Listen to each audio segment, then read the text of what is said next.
সুখদেব বাবু তুই এক কথা বলো।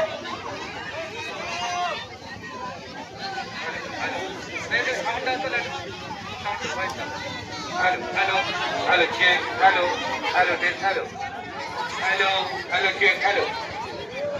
আচ্ছা বন্ধুরা, আমার যুবক ভাইরা, বন্ধুরা, সাথীরা, সবাইকে স্বনির্বন্ধ অনুরোধ, কোনো গন্ডগোল নয়। এত সময় আমরা সুষ্ঠুভাবে যেভাবে এসেছি, বক্সটা আমরা মাঠের মধ্যে প্রবেশ করিয়ে নিয়ে আমরা সাউন্ড আবার শুরু করব আর আমরা মাকে বিসর্জন দেবো। তুষারকা কোনো গন্ডগোল নয়। এই শত্রুদা যেভাবে তোমরা সবাই সহযোগিতা করছো, এই সহযোগিতা অবশ্যই করো। আমরা বক্সটা ঢুকিয়ে নিয়ে বন্ধুরা, ইয়াং বন্ধুদের বলছি, বক্স তো আমাদের মন্দিরের মাঠে ঢুকবে না, সাজানো হয়ে আছে। হরি মন্দিরের পাশে সবাই চলে যাও, ওইখানে